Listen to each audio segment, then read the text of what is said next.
السلام علیکم ورحمۃ اللہ وبرکاتہ۔ بسم اللہ والصلاۃ والسلام علی من لا نبی بعد۔ آئیے بیٹا اپنے سبق کی طرف آگے بڑھتے ہیں۔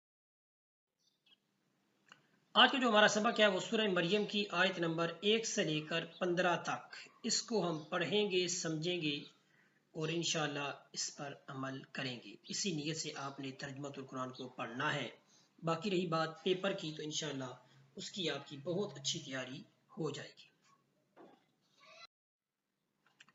قبل اس کے کہ مزید ہم آگے اپنے سبق کو بڑھائیں، ضروری ہے کہ سورہ مریم سے متعلق ہمیں تھوڑی سی آگاہی حاصل ہو۔ سورہ مریم یہ مکی صورت ہے اور یہ قرآن کریم کی 19ویں صورت ہے۔ اس کی آیات کی تعداد 98 ہے اور 6 رکوع ہیں۔ سورہ مریم میں حضرت مریم علیہ السلام کا تفصیلی تذکرہ موجود ہے، اسی لیے اس سورت کو سورہ مریم کہا جاتا ہے۔ یعنی اگر آپ سے سوال کیا جائے کہ سورہ مریم کی وجہ تسمیہ بیان کریں، یعنی سورہ مریم کو مریم کا نام کیوں دیا گیا، تو آپ اس کے جواب میں لکھیں گے کہ بھئی سورہ مریم کی وجہ تسمیہ یہ ہے کیونکہ اس میں حضرت مریم علیہ السلام کا تفصیلی تذکرہ ہے، اسی لیے اس سورت کا نام سورہ مریم رکھا گیا۔ اور یہ نام ہمیں احادیث کی کتابوں میں بھی ملتا ہے۔ امام طبرانی نے، ابو نعیم اور دیلمی نے ابو بکر بن عبداللہ بن ابی مریم الغسانی کے والد سے اور انہوں نے اپنے دادا سے یہ روایت کی ہے کہ میں رسول اللہ صلی اللہ علیہ وآلہ وسلم کی خدمت میں حاضر ہوا اور میں نے کہا کہ آج رات میرے ہاں لڑکی پیدا ہوئی ہے۔ آپ نے فرمایا آج رات کو مجھ پر سورہ مریم نازل ہوئی ہے۔ یعنی سورہ مریم کا نام ہمیں احادیث کی کتابوں میں بھی ملتا ہے۔ المختصر آپ کو پتہ چل گیا کہ اگر آپ سے پوچھا جائے کہ سورہ مریم کی وجہ تسمیہ کیا ہے تو آپ بتا سکتے ہیں کہ بھئی کیونکہ اس میں حضرت مریم علیہ السلام کا تفصیلی تذکرہ موجود ہے، اس لیے اس سورت کا نام سورہ مریم رکھا گیا۔ سورہ مریم کا زمانہ نزول یاد رکھنا ہے آپ نے کہ سورہ مریم اس زمانے میں نازل ہوئی جب مشرکین مکہ مسلمانوں پر ظلم و ستم کر رہے تھے، ان کی اہانت کر رہے تھے، ان کو طرح طرح کی تکلیفیں دے رہے تھے۔ اس زمانہ میں جو ہے سورہ مریم نازل ہوئی۔ اس موقع پر رجب 5 نبوی میں حضرت محمد رسول اللہ صلی اللہ علیہ وسلم نے صحابہ کرام رضی اللہ تعالی عنہم کو حبشہ کی طرف ہجرت کرنے کا حکم ارشاد فرمایا۔ اور یہ بھی بات آپ نے یاد رکھنی ہے کہ سورہ مریم جو ہے وہ ہجرت حبشہ سے پہلے نازل ہوئی۔ اس بات کو آپ نے ہمیشہ کے لیے یاد رکھنا ہے۔ ہجرت حبشہ اور اس کا سبب۔ ہجرت حبشہ اور اس کا سبب یعنی ہجرت حبشہ جو ہوئی اس کا سبب کیا تھا؟ اس کا سبب یہی تھا کہ بھئی قریش مکہ جو تھے وہ مسلمانوں پر طرح طرح کے ظلم و ستم کر رہے تھے، ان کو تکلیف پہنچا رہے تھے۔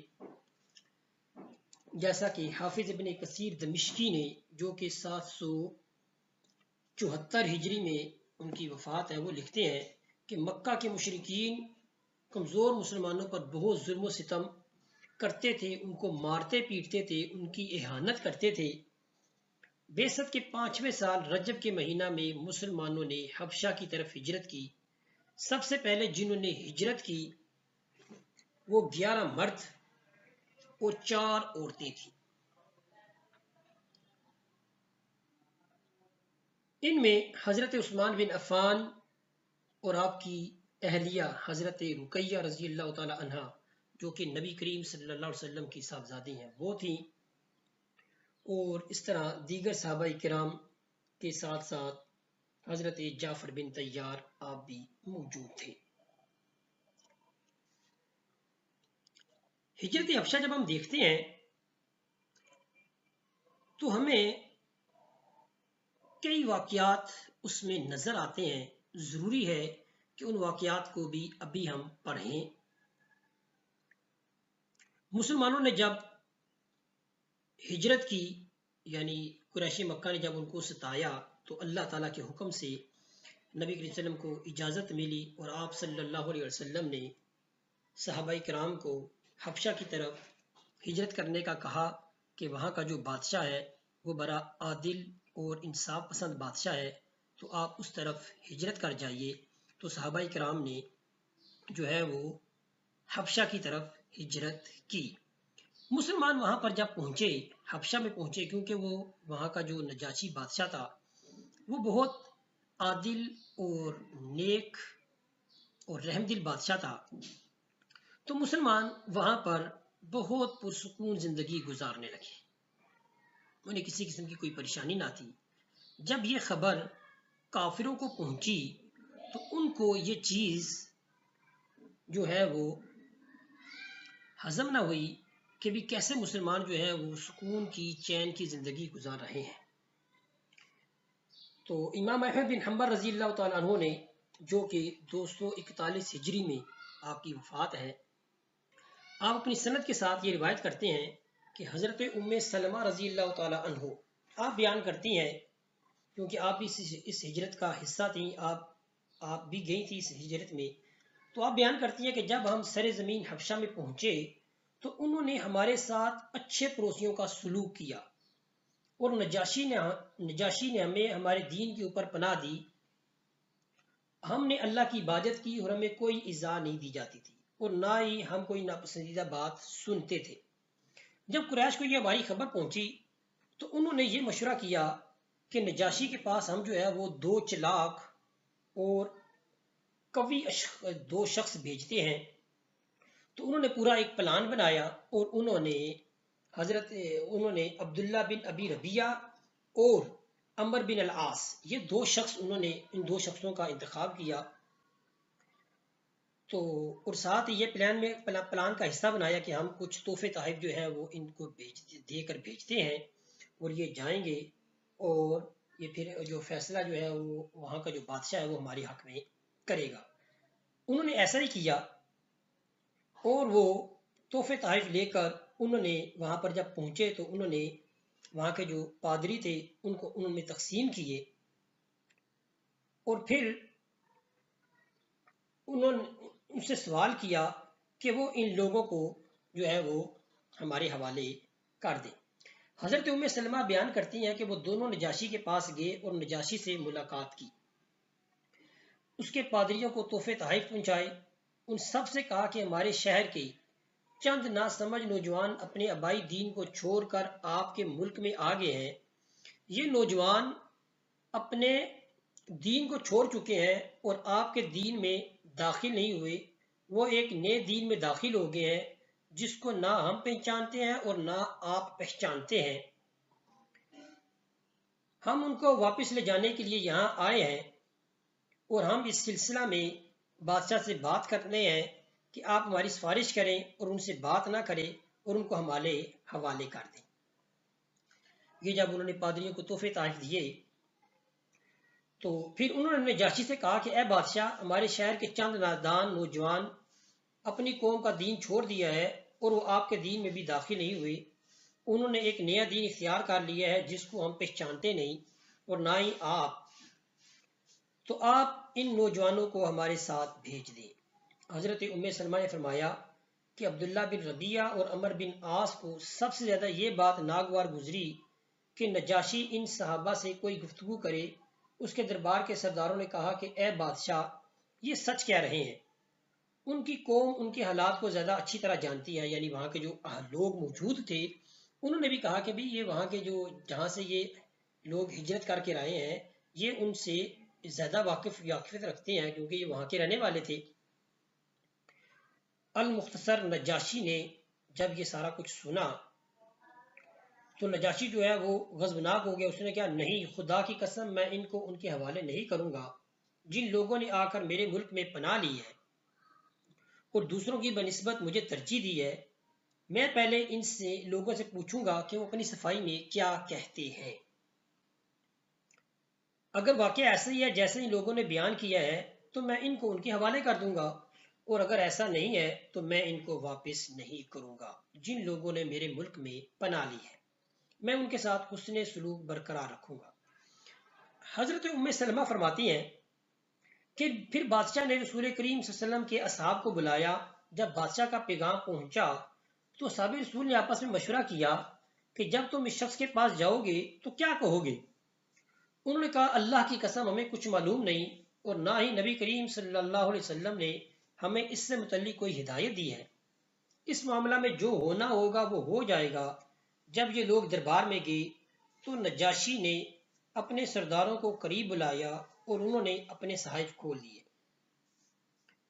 بادشاہ نے پوچھا وہ دین کیا ہے جس کی وجہ سے تم نے اپنی قوم کو چھوڑ دیا، اور نہ تم میرے دین میں داخل ہوئے اور نہ ان امتوں میں سے کسی اور کے دین میں داخل ہوئے؟ حضرت ام سلمہ فرماتی ہیں تب حضرت جعفر بن ابی طالب نے بادشاہ سے کہا، اے بادشاہ، ہم جاہل لوگ تھے، ہم بتوں کی عبادت کرتے تھے، مردار کھاتے تھے، ہم بے حیائی کے کام کرتے تھے اور رشتوں کو توڑتے تھے، ہم پڑوسیوں سے بدسلوکی کرتے تھے، ہم میں سے طاقتور کمزور کو کھا جاتا تھا۔ ہم اسی حالت پر تھے کہ اللہ نے ہمارے پاس ایک رسول کو بھیج دیا۔ ہم اس کے خاندان کو اور اس کے صدق کو پہچانتے ہیں، اس کی ایمانداری اور اس کی پاک دامنی کو جانتے تھے۔ اس نے ہمیں اللہ کو واحد ماننے اور اس کی عبادت کرنے کی دعوت دی اور کہا کہ ہم اور ہمارے باپ دادا اللہ کے سوا جن پتھروں اور بتوں کی عبادت کرتے رہے تھے اس کو ترک کر دے۔ اس نے ہمیں سچ بولنے اور امانت ادا کرنے، رشتہ جوڑنے، پڑوسیوں سے حسن سلوک کرنے، حرام کاموں سے بچنے، خون ریزی کو ترک کرنے کا حکم دیا۔ اس نے ہمیں بے حیائی کے کام کرنے، جھوٹ بولنے، یتیم کا مال کھانے اور پاک دامن عورت کو بدکاری کی تہمت لگانے سے منع کیا، اور ہم کو یہ حکم دیا کہ ہم صرف ایک اللہ کی عبادت کریں، اس کے ساتھ کسی کو شریک نہ کریں۔ اس نے ہمیں نماز پڑھنے، زکوٰۃ دینے، روزہ رکھنے کا حکم دیا۔ پھر اس نے ہمیں اسلام کے احکام بتائے، ہم نے ان کی تصدیق کی اور ان پر ایمان لائے، اور جو وہ دین لے کر آئے تھے ہم نے اس کی اتباع کی۔ پھر ہم نے اللہ وحدہ کی عبادت کی، ہم نے اس کے ساتھ کسی کو شریک نہیں کیا، اور جو چیز انہوں نے ہم پر حرام کی تھی ہم نے ان کو حرام قرار دیا، اور جو چیز انہوں نے ہم پر حلال کی تھی ہم نے ان کو حلال قرار دیا۔ پھر ہماری قوم ہم پر حملہ آور ہوئی، انہوں نے ہم کو اذیتیں دی، ہمارے دین کی وجہ سے ہم کو آزمائش میں ڈالا تاکہ وہ ہم کو اللہ کی عبادت سے بت پرستی کی طرف لٹا دے، اور جن ناپاک چیزوں کو ہم پہلے حلال سمجھتے تھے ان کو پھر حلال کر ڈالے۔ پھر جب انہوں نے ہم پر بہت قہر اور ظلم کیا اور زیادتی کی اور ہمارے دین کے درمیان حائل ہو گئے تو ہم آپ کے ملک کی طرف نکل کھڑے ہوئے، اور ہم نے آپ کو آپ کے ماسوا پر ترجیح دی، اور ہم آپ کی پناہ میں راغب ہوئے۔ اور اے بادشاہ، ہمیں آپ سے یہ امید ہے کہ آپ کے پاس ہم پر کوئی ظلم نہیں کیا جائے گا۔ یہ وہ تقریر تھی جو حضرت جعفر رضی اللہ تعالی عنہ نے نجاشی کے دربار میں کی۔ جب نجاشی نے حضرت ام سلمہ فرماتی ہیں کہ جب حضرت جعفر رضی اللہ تعالیٰ عنہ کی بات نجاشی نے سنی تو نجاشی نے کہا، کیا تمہارے پاس اس پیغام میں سے کوئی چیز ہے جس کو وہ اللہ کے پاس سے لے کر آئے ہیں؟ حضرت جعفر نے کہا، ہاں، جی ہاں، میرے پاس ہے۔ نجاشی نے کہا، پھر آپ اس میں سے کچھ مجھے سنائیں۔ تو حضرت جعفر نے سورہ مریم کی ابتدائی آیات پڑھی۔ نجاشی ان آیات کو سن کر رونے لگا، حتیٰ کہ اس کی داڑھی آنسوؤں سے بھیگ گئی، اور اس کے درباری بھی رونے لگے حتیٰ کہ ان کے مصاحف بھیگ گئے۔ پھر نجاشی نے کہا کہ یہ دین اور جس دین کو موسیٰ علیہ السلام لے کر آئے تھے ایک ہی طاق سے نکلے ہیں، تم دونوں جاؤ، پس اللہ کی قسم ان لوگوں کو کوئی نقصان نہیں پہنچا سکے گا۔ حضرت ام سلمہ نے کہا کہ جب وہ دونوں نجاشی کے پاس سے چلے گئے تو عمر بن العاص نے کہا کہ اللہ کی قسم کل میں نجاشی کے سامنے ان کے عیوب بیان کروں گا۔ اچھا، یہاں سے آپ نے ایک بات سمجھنی ہے کہ کیسے وہ دونوں جو ہے وہ قریش مکہ نے دو شخصوں کو بھیجا، اور کیسے انہوں نے پھر پلان بنایا اور کس طرح انہوں نے نجاشی کو اور نجاشی کے جو حواری تھے، پادری تھے، ان کو قائل کرنے کے لیے تحفے تحائف بھی دیے، لیکن نجاشی جو تھا وہ ایک عادل پسند بادشاہ تھا، اس نے ان کی باتوں کو جو ہے وہ رد کر دیا اس وقت جب اس نے حضرت جعفر علیہ السلام کی، حضرت جعفر رضی اللہ تعالیٰ عنہ کی جو ہے وہ خطاب کو، آپ کی بات کو سنا۔ اچھا پھر کیا ہوا، جب وہ قائل نہ کر سکے نجاشی کو، تو اس وقت عمر بن العاص جو تھا وہ انتہائی زیادہ غضبناک ہوا، اور اس نے کہا کہ اللہ کی قسم میں نجاشی کے سامنے اب ان کے عیوب بیان کروں گا۔ یعنی اس نے ایک اور چال چلی، اور وہ کہنا یہ چاہتا تھا کہ اب میں جو ہے وہ ایک اور چال کے ذریعے نجاشی کو مسلمانوں سے بد ظن کرتا ہوں۔ انہوں نے کیا چال چلی؟ اچھا جی، اس وقت عبداللہ بن ربیہ نے کہا کہ ایسا نہیں کرو، ہر چند کہ انہوں نے ہمارے دین کی مخالفت کی ہے، لیکن بہرحال وہ ہمارے رشتے دار ہے۔ تو عمر بن العاص نے کہا کہ اللہ کی قسم میں نجاشی کو ضرور بتاؤں گا کہ ان لوگوں کا یہ زعم ہے کہ عیسیٰ بن مریم اللہ کے بندے ہیں۔ حضرت ام سلمہ نے کہا کہ پھر صبح کو عمر بن العاص نے نجاشی سے کہا کہ اے بادشاہ، یہ لوگ عیسیٰ بن مریم کے متعلق ایک سنگین بات کرتے ہیں۔ نجاشی نے اپنے اصحاب کو بلایا اور ان سے پوچھا کہ تم عیسیٰ بن مریم کے متعلق کیا کہتے ہو؟ یعنی انہوں نے پھر حضرت جعفر اور جو مسلمان تھے ان ساروں کو بلایا اور کہا کہ بھئی یہ عمر بن العاص اس نے کچھ کہا ہے کہ تم عیسیٰ بن مریم کے متعلق ایک سنگین بات کرتے ہو، تو مجھے بتاؤ کہ تم عیسیٰ بن مریم کے متعلق کیا کہتے ہو؟ حضرت جعفر رضی اللہ عنہ نے کہا کہ ہم ان کے متعلق وہی کہتے ہیں جو ہم کو ہمارے نبی نے بتایا، کہ وہ اللہ کے بندے اور اس کی پسندیدہ روح ہے، وہ اللہ کا کلمہ ہے، اور جو اس نے مقدس کنواری مریم کے سینے میں ڈالا تھا۔ پھر نجاشی نے زمین سے ایک تنکا اٹھا کر کہا کہ تم نے عیسیٰ بن مریم کے متعلق جو کچھ کہا ہے وہ اس سے اور اس تنکے کے برابر بھی زیادہ نہیں ہے۔ یعنی جب نجاشی نے یہ کہا تو اس کے قریب کھڑے ہوئے درباری غضبناک ہو گئے۔ نجاشی نے کہا کہ گرچہ تم کو ناگوار ہے، اور صحابہ سے کہا کہ تم کو اس زمین میں امان ہے، جو شخص تم کو برا کہے گا اس کو سزا دی جائے گی۔ اور ان لوگوں کو جو ہدیے دیے گئے تھے وہ بھی کیا ہوا، وہ بھی دوبارہ ان کو لٹا دیے گئے، اور وہ جو اپنا پلان لے کر آئے تھے، اپنا منصوبہ بنا کر آئے تھے کہ کسی طرح مسلمانوں کو واپس جو ہے وہ ہجرت حبشہ سے جو ہے وہ مکہ کی طرف ہم لے جائیں گے، اس میں ان کو کیا ہوئی، ناکامی ہوئی۔